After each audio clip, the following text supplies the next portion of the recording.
देखिए, मैं अगर आपसे डिस्कस करूं क्वेश्चन नंबर 8, सवाल को लाजमी पढ़िएगा। अगेन आई रिपीट, सवाल को लाजमी पढ़ें। देखिए सवाल पे क्या लिखा हुआ है। सवाल पे लिखा हुआ है अ विंडो वॉशर।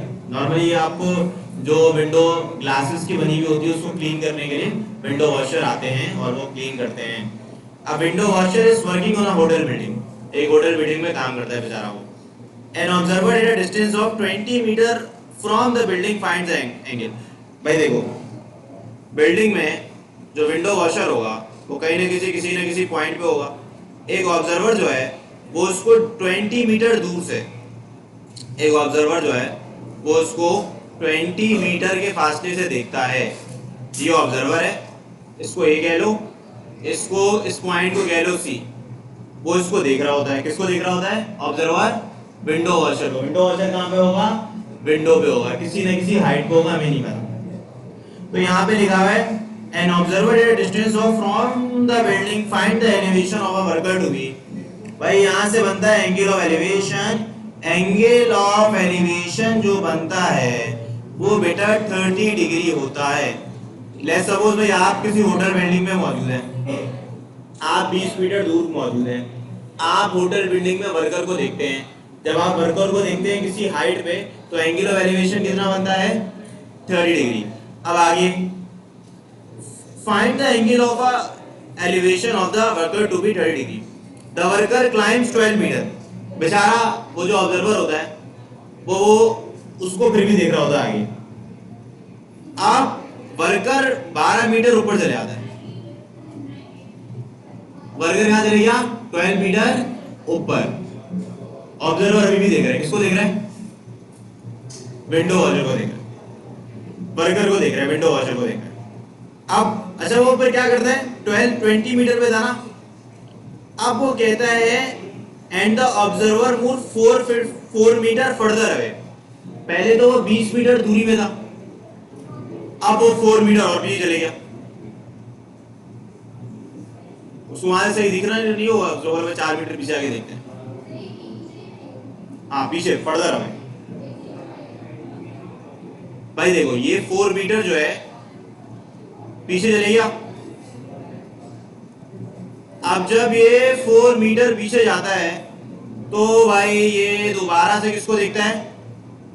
वर्कर को देखता है। वर्कर किसी ना किसी पॉइंट पे, उस पॉइंट को हम कह लेते हैं। अच्छा यहाँ पे मेंशन है कि वर्कर कितना ऊपर है? 12 मीटर ऊपर जाता है। यानी कि ये डिस्टेंस जो होगा ये 12 मीटर होगा। कहां से कहां तक का? यहां से यहां तक। और जब ये 12 मीटर ऊपर गया तो आपसे पूछता है find the new angle of elevation. ये एंगल निकालना है।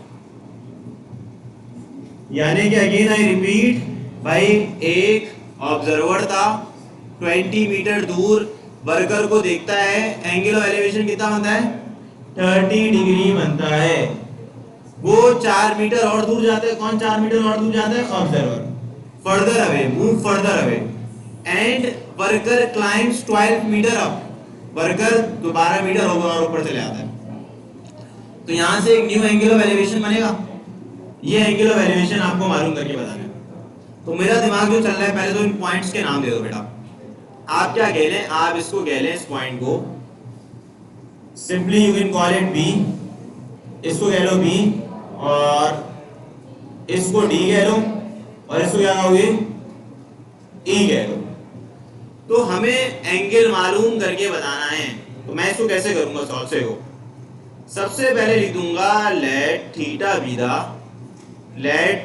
Be the required angle of elevation. Let theta be the required angle of elevation. अपना सबसे पहले स्मॉलर ट्राइंगल को कंसीडर करो। स्मॉलर ट्राइंगल कौन सा है भाई? ये वाला। तो अगर मैं कंसीडर करता हूं, सबसे पहले कंसीडर राइट एंगल ट्राइंगल। ठीक है, पहले मैं कंसीडर कर लेता हूं राइट एंगल ट्राइंगल एबीसी को। ठीक है, राइट एंगल है, 90 डिग्री बन रहा है। यहाँ पे ये देख लो, सही है। तो मुझे बताओ पहले मैं परपेंडिकुलर क्या कैलकुलेट कर सकता हूं? परपेंडिकुलर क्या हम कैलकुलेट कर सकते हैं? कौन सा रेशियो यूज करना होगा? रेशियो कौन सा यूज करना होगा? Tangent theta. टेंजेंट थीटा बराबर होता है परपेंडिकुलर अपॉन बेस। एंगल कितना है? 30 डिग्री। अगर मैं आपसे BC की बात करूं तो BC कैलकुलेट कर लेते हैं, ऐसे लिख लेते हैं। अपॉन AB कितना है? 20 है बेटा। तो आप क्या करें, सिंपली 20 को you can multiply with 10 30 degree. कितना आ रहा है? 11.54 metre. 11.54 metre is the height of the worker when observer is 20 metre away। यानी कि भाई जब 20 मीटर डिस्टेंस पे ऑब्जर्वर देखता है किसको? आपके विंडो वॉशर को, तो जो उसकी हाइट आती है वो कितनी आती है? अच्छा, अब मुझे बताओ B से लेके E तक की टोटल हाइट कितनी होगी?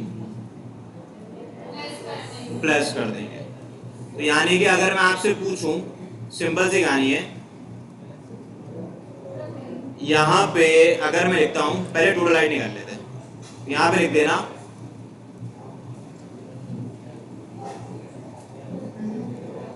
फ्रॉम फिगर, जो टोटल हाइट है यानी कि B से लेके E तक की जो हाइट है बेटा वो किसके बराबर होगी? B से लेके C तक का डिस्टेंस और C से लेके E तक का डिस्टेंस। B से लेके C तक का डिस्टेंस अभी कैलकुलेट करें, कितना आया? 11.54 प्लस का 12 बच्चों कितना हो जाएगा? 23 ओके, गुड हो गया। अच्छा मुझे बताओ, अगर मैं टोटल बेस की बात करूं B से लेके D तक के डिस्टेंस की, वो कितना है? ठीक है, तो यहां पे मैं लिख सकता हूं B से लेके E तक, यानी कि मैं लिख देता हूं फॉर बच्चों, अगर मुझे B से लेके D तक का डिस्टेंस कैलकुलेट करना है तो मैं क्या करूंगा?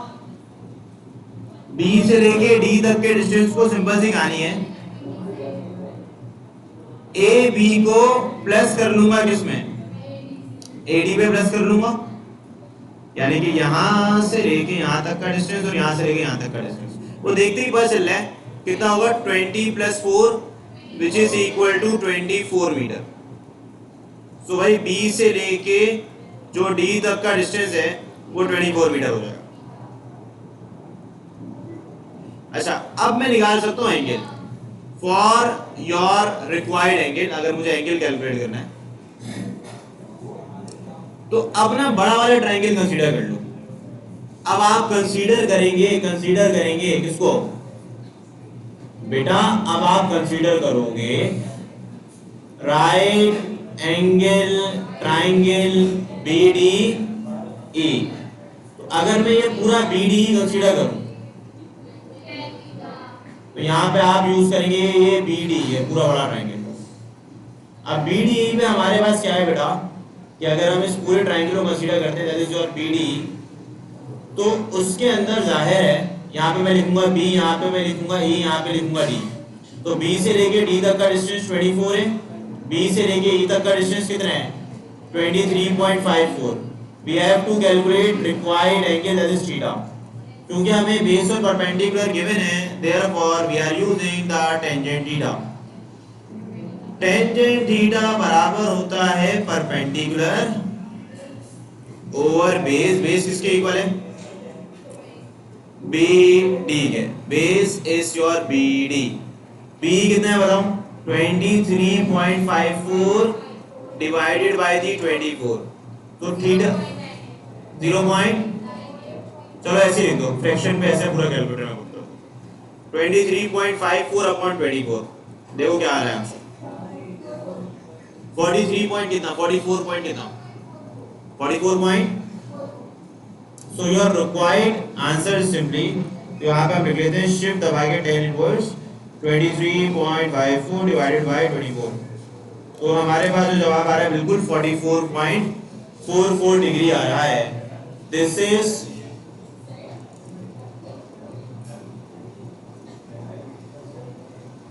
भाई यहाँ पे आ गया एंगल, तो आप लिखेंगे required angle of elevation is find to be, कितना है एंगल ऑफ एलिवेशन 44.44 डिग्री।